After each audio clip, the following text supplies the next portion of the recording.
मित्रों नमस्कार। स्वागत है आपका यूनिक सॉल्यूशन में। मैं हूं शोभित मिश्रा। आज हम लोग इंडियन पॉलिटी के अंतर्गत 1935 का भारत शासन अधिनियम पढ़ने जा रहे हैं। और आपको पता है, इससे पहले हम लोगों ने भारतीय संविधान की ऐतिहासिक पृष्ठभूमि को पढ़ रहे थे और जिसके हम लोगों ने 1919 के भारत शासन अधिनियम तक कंप्लीट कर लिया था। और आज हम लोगों का 1935 का भारत शासन अधिनियम जो है, इसको हम लोगों को पढ़ना है और जो कि आवश्यक है आपके परीक्षाओं के लिए, जो कि इसके अंतर्गत जो कोई तथ्य निकलते हैं उनको आप याद रखें। तो चलिए प्रारंभ करते हैं 1935 का भारत शासन अधिनियम। साथ में वीडियो अगर आपको पसंद आता है तो आप वीडियो को लाइक करें और मित्रों को शेयर कर दें। चैनल से जुड़े रहने के लिए चैनल को सब्सक्राइब करना ना भूलें। तो 1935 का भारत शासन अधिनियम, इसमें यह क्यों महत्वपूर्ण है? पहला तो कारण यही है कि यह महत्वपूर्ण क्यों है। देखिए, 1935 के भारत शासन अधिनियम को इसलिए याद रखा जाता है क्योंकि जो अपना संविधान बनाया गया, तो संविधान निर्माताओं ने इसके बहुत से धाराओं को, आप देख रहे हैं इसमें 321 धाराएं और 10 अनुसूचियां थी। बहुत एक लंबा और विस्तृत दस्तावेज था यह। इसमें 321 धाराएं और 10 अनुसूचियां थी। इन धाराओं में से बहुत सारी धाराएं भारतीय संविधान को बनाने में प्रयोग में लाई गई और कई लोग तो कहते हैं, जो आलोचक हैं उनका तो कहना यहां तक है कि 1935 के भारत शासन अधिनियम को ही हमारा संविधान बना दिया गया। लेकिन ऐसा नहीं है। केवल जो उसमें अच्छे शासन के रूल थे उनको संविधान में शामिल किया गया और उसके अलावा कई और देशों के संविधानों से भी तथ्य लिए गए हैं और जो संविधान विशेषज्ञ थे उनका खुद का विवेक भी बनाने में रहा है। इस बात से आप परिचित हैं। तो इसलिए यह 1935 का भारत शासन अधिनियम आवश्यक हो जाता है। तो इसमें क्या क्या प्रावधान किए गए? 321 धाराएं और 10 अनुसूचियां थी। इसमें क्या क्या प्रावधान किए गए? इसमें 321 धाराएं तो नहीं लिखी हैं, लेकिन कुछ आवश्यक तथ्य जरूर लिखे हैं जो आप कृपया ध्यान रखें। देखिए, नंबर 1 पर आप देखेंगे, इसने अखिल भारतीय संघ की स्थापना की, जिसमें राज्य और रियासतों को एक इकाई की तरह माना गया।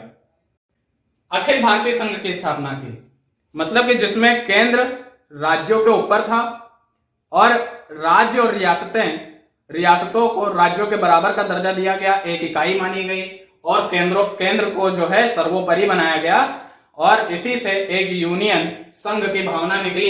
इसने अखिल भारतीय संघ की स्थापना की और राज्य और रियासतों को एक इकाई की तरह माना।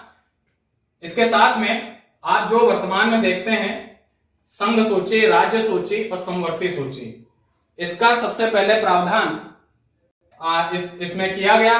लेकिन इससे पहले आपने जब 1919 के भारत शासन अधिनियम में देखा था तो आप वहां पर संघ सूची और राज्य सूची जैसा वहां पर भी इंट्रोड्यूस किया गया था, लेकिन उसमें समवर्ती सूची जैसा कोई प्रावधान नहीं था। समवर्ती सूची का पहला प्रावधान 1935 के भारत शासन अधिनियम में आया तो क्या हुआ?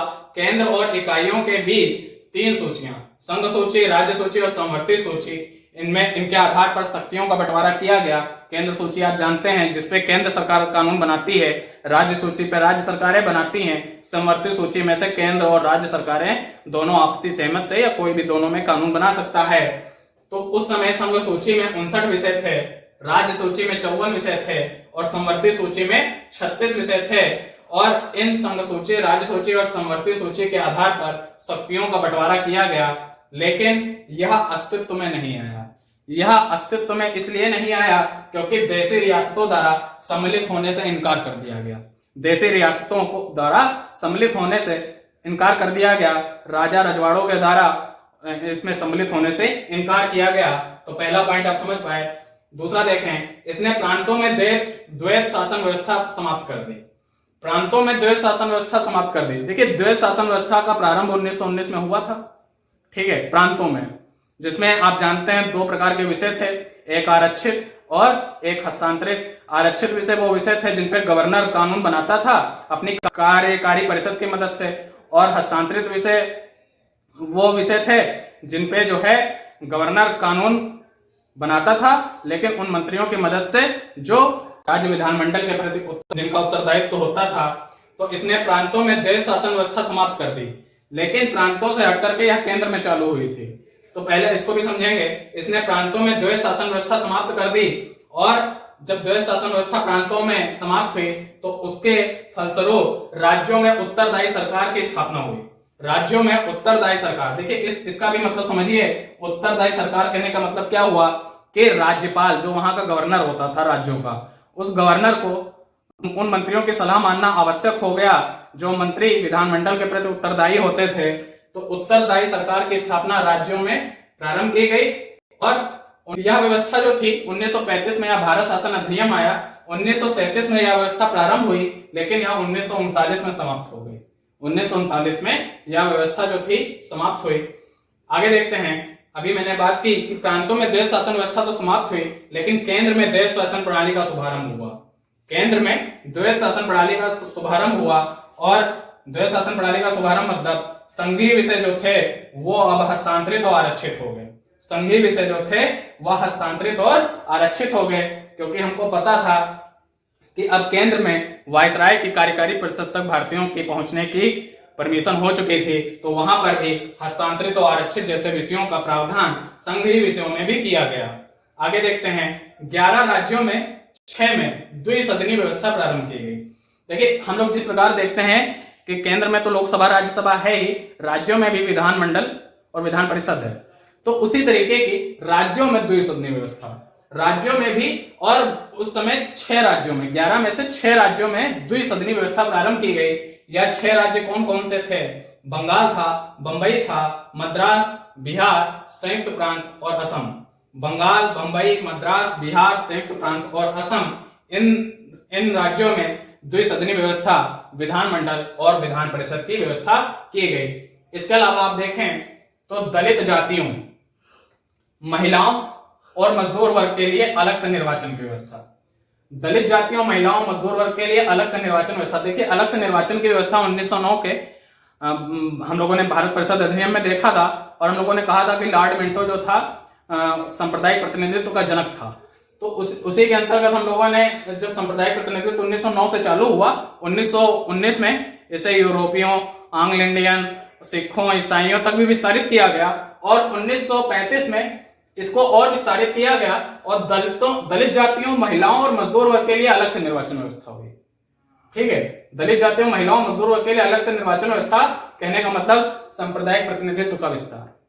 ठीक है, और इसके बाद में आप देखें भारत शासन अधिनियम 1858 धारा, और इसको अगर आप लिंक कर पाए तो 1932 में पूना पैक्ट हुआ था गांधी जी और अम्बेडकर जी के बीच में। ठीक है, तो अम्बेडकर जी का उन्होंने कहा था कि दलितों के लिए वो अलग निर्वाचन चाहते थे, लेकिन पूना पैक्ट होने के बाद गांधी जी ने इसको रुकवाया था, लेकिन यह 1935 में यह व्यवस्था की गई थी। अच्छा, इसके बाद में देखें भारत शासन अधिनियम 1858 द्वारा स्थापित भारत परिषद को समाप्त कर दिया गया। हमको पता है कि 1858 में एक राज्य सचिव का पद जो है सृजित किया गया था, और उसकी मदद के लिए एक भारत परिषद स्थापित की गई थी। तो उस भारत परिषद को जो है यहाँ पर समाप्त किया जाता है, और जब भारत परिषद को समाप्त किया गया तो भारत परिषद के कौन से सदस्य होते थे? जो इंग्लैंड वहां पे लंदन में जो था उनकी जो पार्लियामेंट थी उन्हीं के सदस्य भारत परिषद के भी सदस्य होते थे। तो जब उसको समाप्त कर दिया गया तो इंग्लैंड में जो भारत सचिव था उसको एक सलाहकारों की टीम मिल गई, भारत सचिव को सलाहकारों की टीम मिल गई। इसके बाद में आप देखें लगभग 10% जनसंख्या को मत का अधिकार दिया गया। 10% जनसंख्या को मत का अधिकार दिया गया।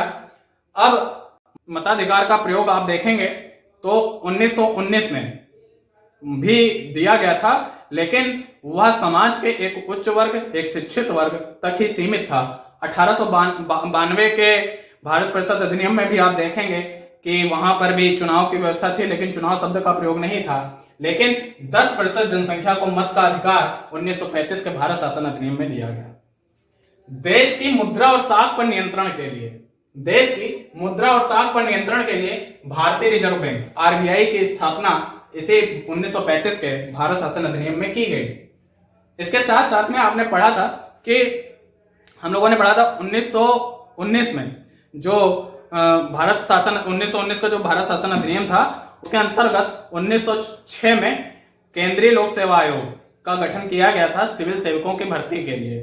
और उसे भारतीयों के लिए भी खोला गया था। लेकिन संघीय लोक सेवा आयोग को जारी रखते हुए प्रांतीय लोक सेवा आयोग, जो राज्यों में हम लोग देखते हैं पीसीएस की भर्ती की जाती है, तो प्रांतीय लोक सेवा आयोगों की स्थापना 1935 के भारत शासन अधिनियम से इसकी परमिशन दी जाती है। तो संघीय लोक सेवा आयोग के साथ साथ प्रांतीय सेवा आयोगों की स्थापना इसी 1935 के भारत शासन अधिनियम में देखने को मिलती है।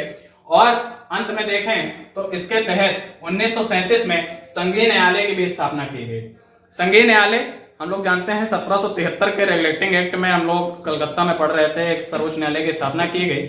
लेकिन संघीय न्यायालय, एक पूरे देश के न्यायालय की स्थापना 1937 में की गई, संघीय न्यायालय की स्थापना। तो चलिए एक बार देख लेते हैं 1935 के भारत शासन अधिनियम में कौन कौन से तथ्य हैं। एक लंबा एवं विस्तृत दस्तावेज, 321 धाराएं, 10 अनुसूचियां, इसमें अखिल भारतीय संघ की स्थापना, और साथ में आप देखेंगे सूचियों का विभाजन, संघ सूची 59 विषय, राज्य सूची 54 विषय, समवर्ती सूची 36 विषय। और इसके अलावा आप देखेंगे प्रांतों में द्वैध शासन व्यवस्था समाप्त करी गई और केंद्र में द्वैध शासन व्यवस्था चालू की गई। इसके साथ में आप देखेंगे 11 राज्यों में 6 में द्विसदनी व्यवस्था प्रारंभ, बंगाल, बंबई, मद्रास, बिहार, संयुक्त प्रांत और असम ऐसे राज्य थे।